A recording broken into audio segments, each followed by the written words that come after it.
যে দেশ ঋণী করিল চেনাতে মোর নাম, তাহার কল্যাণ ঘিরেই সে নাম তুলে নিলাম।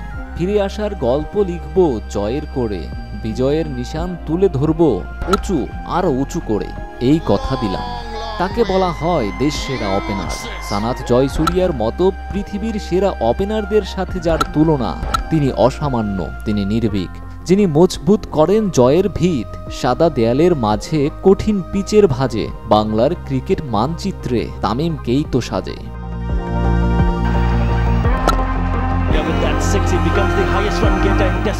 আজ থেকে প্রায় 17 বছর আগের কথা। ক্রিকেট দুনিয়ার অন্যতম গতিময় বুদ্ধিসম্পন্ন বোলার ছিলেন ইন্ডিয়ার জহির খান, আর বাংলাদেশের 17 বছরের এক ছেলে, সবেমাত্র ক্যারিয়ারের শুরু।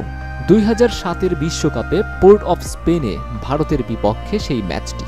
আগের বলেই নাকানি চোবানি খাইয়েছেন মাত্র 3টি আন্তর্জাতিক ম্যাচ খেলা অনভিজ্ঞ বাংলাদেশি ওপেনারকে। সেই সময় অন্য যে কোনো ব্যাটসম্যান এই মুহূর্তে বোলারকে সমীহ করে খেলার কথা চিন্তা করতেন। জহির খানও নিশ্চয়ই সেটাই ভাবছিলেন, তাকে মারার সাহস করবে কে, কিন্তু কিসের কি। পরের বলেই ডাউন দ্য উইকেটে 2 পা এগিয়ে এসে সপাটে ব্যাট চালালেন, বল সোজা গ্যালারিতে গিয়ে পড়ল।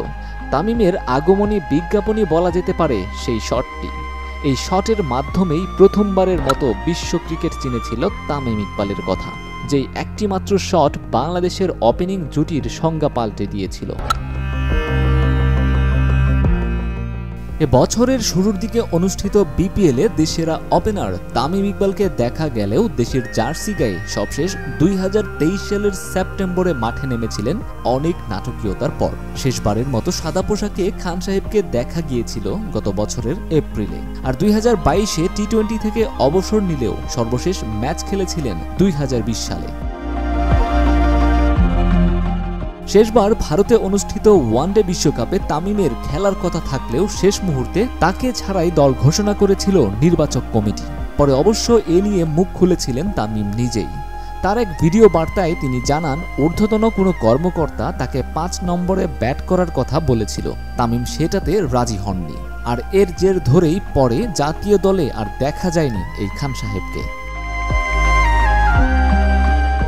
ছাত্র আন্দোলনের তোপে পদত্যাগ করে সাবেক প্রধানমন্ত্রী শেখ হাসিনা। সেই সাথে পরিবর্তনের ছোঁয়া লাগে সব জায়গায়, ক্রিকেটেও তার ব্যতিক্রম নয়।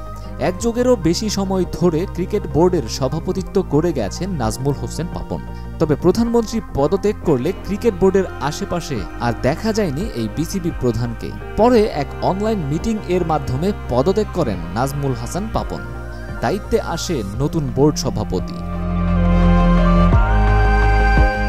সদ্য দায়িত্ব পাওয়া বোর্ড সভাপতি ফারুক আহমেদ 22 গজে দেখতে চাচ্ছেন দেশ সেরা ওপেনার তামিম ইকবালকে। বোর্ড সভাপতি বলেন, তামিম ইকবাল চাইলে আরো 2 থেকে 3 বছর দেশের ক্রিকেটকে সার্ভিস দিতে পারে। আমি নিজেও চাই সে আরো 2 বছর দেশের জন্য খেলুক।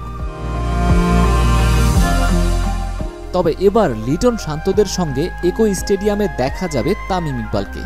সাকিব মুশফিকরা যখন ব্যাট হাতে মাতিয়ে রাখবেন সারা দেশকে, ঠিক একই সময় কমেন্ট্রি বক্স মাতাবেন দেশসেরা ওপেনার তামিম ইকবাল খান। কমেন্ট্রি বক্সে তামিম এবারই প্রথম নয়। 2022 সালের ফ্র্যাঞ্চাইজি লিগ বিপিএলে তার ধারাভাষ্যের অভিষেক ঘটে। তবে আন্তর্জাতিক ক্রিকেটে খান সাহেবের ধারাভাষ্যের সূচনা ঘটে বাংলাদেশ ও নিউজিল্যান্ড টেস্ট সিরিজে।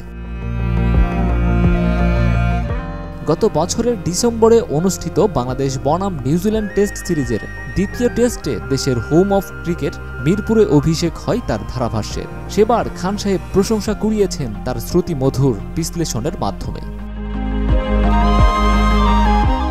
দেশসেরা এই ওপেনার দলের বাইরে রয়েছে ইনজুরি ও ম্যানেজমেন্টের সাথে কিছু জটিলতার কারণে। তবে মাঠের বাইরে থেকেও দেশের ক্রিকেটকে এবার প্রতিনিধিত্ব করবেন কমেন্ট্রি বক্স থেকে।